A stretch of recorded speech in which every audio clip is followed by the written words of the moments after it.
नमस्कार, आदाब, सत श्री अकाल दोस्तों। आज आपको हम लोग ले जाएंगे कहाँ? आइए हमारे साथ, वेदू बताएगा। वेदू, हम लोग कहाँ जा रहे हैं?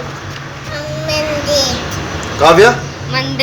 मंदिर जा रहे हैं दोस्तों। आइए, अब सुबह सुबह हम लोग सब नहा धो के रेडी हो चुके हैं और आइए हमारे साथ। इस मंदिर की आज जो जा रहे हैं हम लोग, इसकी एक कहानी है, वो कहानी भी मैं आप लोगों के साथ शेयर करूँगा। आइए पहले मंदिर चलते हैं। हाय, गुड मॉर्निंग। तो दोस्तों देख सकते हैं हम लोग सब रेडी होके हम निकल चुके हैं। पीछे दादा भाभी भी आ रहे हैं और सामने ये देख सकते हैं। आज कलकत्ते में जो है गर्मी नहीं है, आज मौसम बहुत अच्छा है। हालांकि पसीना तो यहाँ पे आता रहता है। आप देख सकते हैं मौसम बहुत ही बढ़िया मौसम हो चुका है। आप देख रहे हैं हमारा चैनल एबी बोलता है, लव लिव लाफ। दोस्तों आइए अब ले चलते हैं हमारी कहानी में आगे। के पास आ चुके हैं और ये देखो, और यहाँ से हम लोग अभी मगा लेंगे। तो जैसा कि मैंने आपको कहा था कि एक शीतला पूजा की कहानी है, वो इस प्रकार है। एक बार एक बुढ़िया का रूप धारण करके शीतला माता राजस्थान के डुंगरी गांव में गईं। माता जब जा रही थी तो ऊपर से किसी ने चावल का गर्म पानी डाला, जिससे माता के पूरे शरीर में छाले हो गए, जिससे माँ दर्द से कराहने लगी। माता दर्द से कराहते हुई गांव के सभी लोगों से मदद मांगने गई, परंतु माता की किसी ने कोई मदद नहीं की।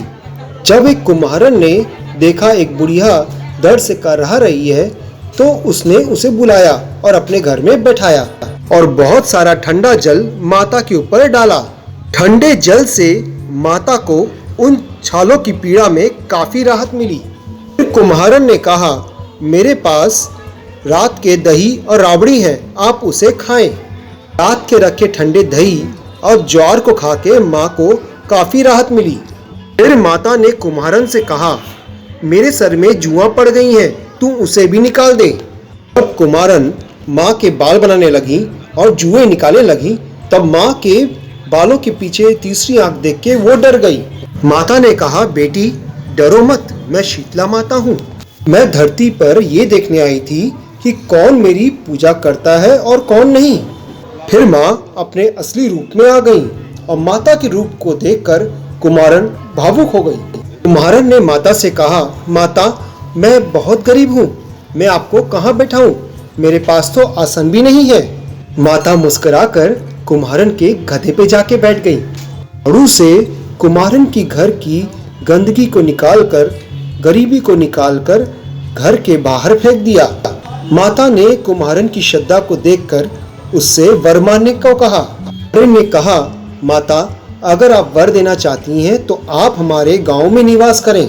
जो इंसान सच्चे मन से आपकी सप्तमी और अष्टमी को पूजा करे और व्रत रखे और आपको ठंडा भोग लगाए, आप उसकी गरीबी दूर करें। करने वाली महिला को अखंड सौभाग्य का आशीर्वाद दें।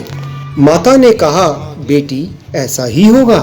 हाँ, तू इस करवे का जल अपनी झोपड़ी पर छिड़क लेना, जिससे कल सारे गांव में आग लगेगी, लेकिन तेरी झोपड़ी बच जाएगी।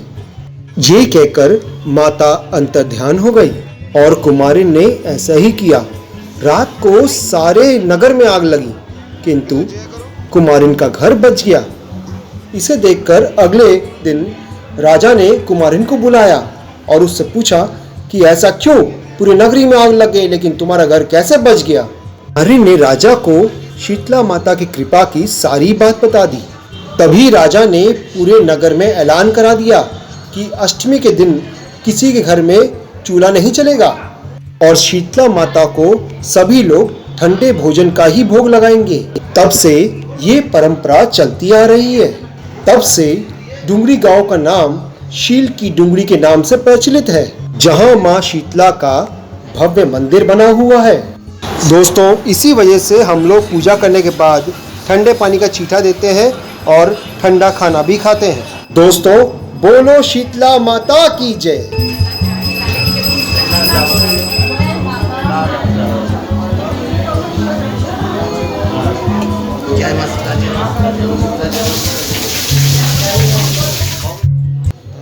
है भाभी की चप्पल कहाँ है?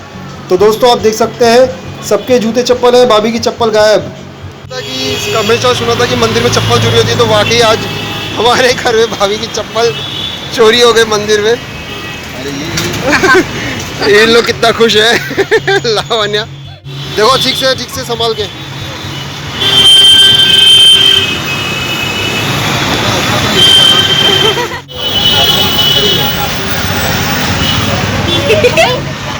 अरे आप देख रहे हैं वेदू को जगह खाली मिलती है और वो भागने लगता है। वेदू भाऊ है वहां पे, बाबा है वहां पे, बाबा।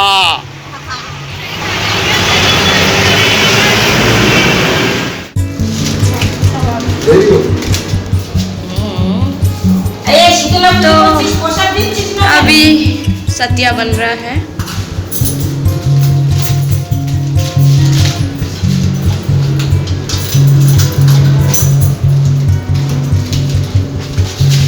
तो दोस्तों हमने खाया ठंडा खाना पूजा करने के बाद। रास्ते साथ से मैं खरीद लिया है और इसमें से कुछ ऐसा निकला है, काव्या को देख के बड़ी खुशी। चाकू ये कैसे? ढांचू ढांचू ढांचू। दोस्तों शीतला पूजा को बौसाड़े की पूजा भी बोलते हैं। तो दोस्तों हम मंदिर गए, भगवान का आशीर्वाद लिया। हाँ दुख ज़रूर हुआ क्योंकि भाभी की चप्पल खो गई। तो खैर जो होता है अच्छे के लिए होता है। शायद बोलते हैं ना, अगर चप्पल होती है तो शायद आपके पास कुछ बला होती है, वो टल जाती है। दोस्तों इसलिए हमेशा खुश रहिए, जो होता है अच्छे के लिए होता है। लेकिन आप देखते रहिए, ए बी बोलता है लव लिव लव। स्वस्थ रहो, मस्त रहो और खुश रहो। और हाँ, ए बी का चैनल लाइक शेयर सब्सक्राइब करना मत भूलना। Take care, bye bye.